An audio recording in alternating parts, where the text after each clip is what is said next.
Well, good afternoon, everybody. Thank you for joining us for this online session, which is concerned with revalidation and the NMC code with the consultation that's currently taking place. My name's Jane Beach. I'm the Professional Officer with Unite in Health with a remit around regulation, and Dave's asked me to do this session for you in MHNA today. The aim of the session, as I say, is to take you through the NMC consultation on revalidation. And first of all, I'd like to talk a little bit about revalidation itself so we can have a look at what it is. So if we go on to the first slide. So revalidation is a way for nurses and midwives to show that they're meeting their professional obligations and that they continue to be fit to practice and fit to remain on the NMC register. It's a way for them to demonstrate they're meeting their professional standards as laid out in the code, and there's going to be a revised edition of the code to be published in December this year. And the NMC say that revalidation will increase the public's confidence in nurses and midwives by requiring them to show on an ongoing basis that they are fit to practice, and that it will enable nurses and midwives to be accountable for demonstrating their continuing fitness to practice, and that it will promote a culture of professionalism and accountability. So under revalidation, every 3 years, all those who are currently on the NMC register that want to renew, at the point of renewal will have to declare that they're meeting the professional standards that will be laid out in the revised code.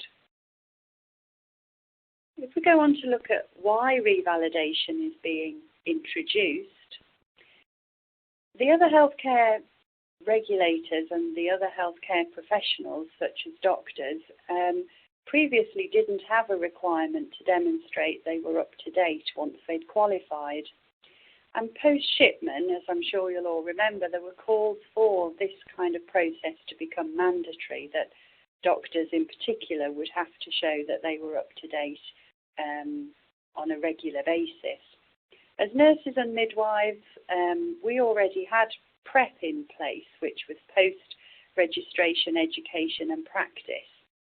And after a number of reports, the NMC were initially looking at whether they just needed to do more in terms of making PrEP more of a robust process, so making it more focused on outcomes and actually carrying out a PrEP audit, which, as I'm sure you will probably all have found, most of us don't know anybody that had their PrEP folder called in for assessment. But following the Francis report and the subsequent reports into care failings, the NMC have been directed to make the introduction of a new system under revalidation a priority. HCPC, where some of our colleagues are registered, have somehow managed not to do any more than they're already doing, which is a requirement for registrants to undertake CPD. But as I say, the NMC are being required really to forge ahead really with revalidation. Although the Department of Health in England leads on regulation, any new legislation has to be approved by the devolved administrations, and there's a commitment across the 4 countries to work together on the regulation of healthcare professionals.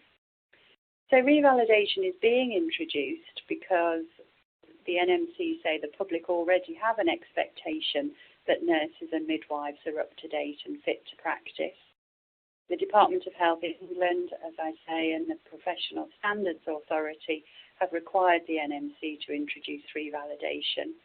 And obviously, again, with a number of high-profile reports. But the ultimate aim is to improve public protection. So if we look at how the NMC has developed revalidation, they've engaged with a wide range of stakeholders across the 4 countries, and these stakeholders have involved the CNOs, the government, nurses, midwives, professional bodies, educationalists, employers, other regulators, patients and the public. And we have been part of the strategic group and the task and finish group. In September 2013, the NMC Council approved a phased approach to revalidation, the first phase being completed by December 2015. After the first phase, they plan on having an evaluation, and the evaluation will then look at what else they might need to do. And the phased approach has been chosen because they have to implement revalidation in line with their current legislation, so they're not able to make changes to their legislation at this point in time. So things that aren't able to change under revalidation are a requirement for a 3-year renewal period and 450 hours of practice. So those two things are fixed.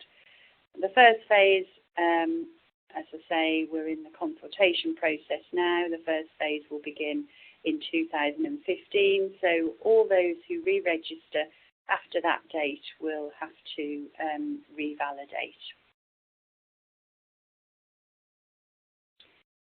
So if we look at the proposed model for revalidation, so we're saying that everybody after 2015 who re-registers will have to revalidate. Well, what does that actually mean?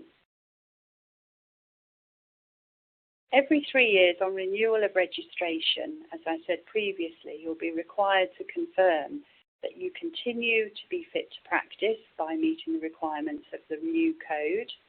You've completed the required hours of practice, which will still be 450, and you've completed learning activity through continuing professional development. You'll have to show that you've used feedback to review and improve the way that you work, and that you've received confirmation from somebody who's well placed to comment on your continuing fitness to practice. All of this will be done within your scope of practice. So the first part of the process will be that you will have to describe your scope of practice, and then you will have to say how you've done all of those requirements within that scope. There's a definition of midwifery already, and the NMC are proposing that they use that.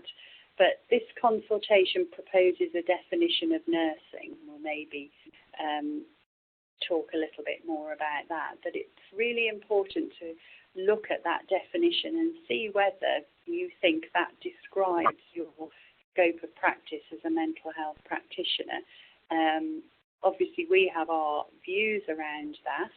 It seems, it's quite a short definition, and, actually it could probably apply to any profession. It doesn't particularly seem relevant to nursing, but what we would like from you are your thoughts around, if it does fit your scope of practice in the role that you do, and if it doesn't, why doesn't it, and what do you think it needs to have in it that would make it relevant to your area of practice.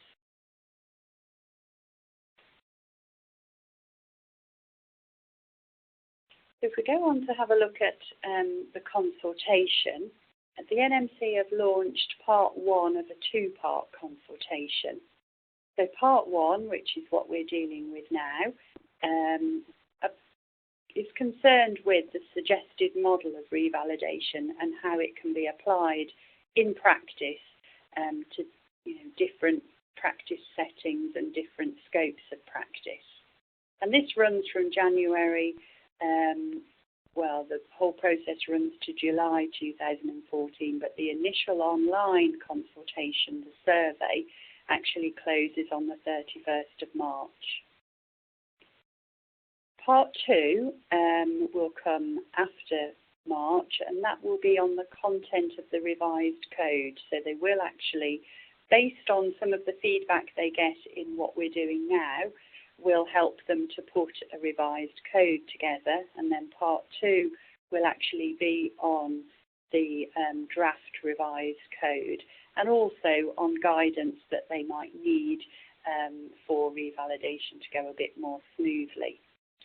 Whereas part 1 is an online survey, part 2 will be face-to-face, more kind of focus groups. So what I would say to you is, do keep an eye on the website, and I'm sure Dave will keep you informed at the OPC around key dates really where you might be able to attend events or make sure you have your input, because it really is, I can't stress enough how important it is to make sure revalidation does actually fit with everybody on the register. So in particular those who are in slightly different roles, it's got to be applicable to you, and unless you take part in the consultation you won't be able to have your say, and you might find that something comes in that actually really isn't applicable to you. So what we're looking at the moment is part 1, and as I say, it's an online survey, and although we are doing a response from Uniting Health, so we do ask that you send any comments either through to Dave or through to myself for inclusion in the Uniting Health response, which will be going in, well, it'll be in by the end of March, but hopefully a little bit before.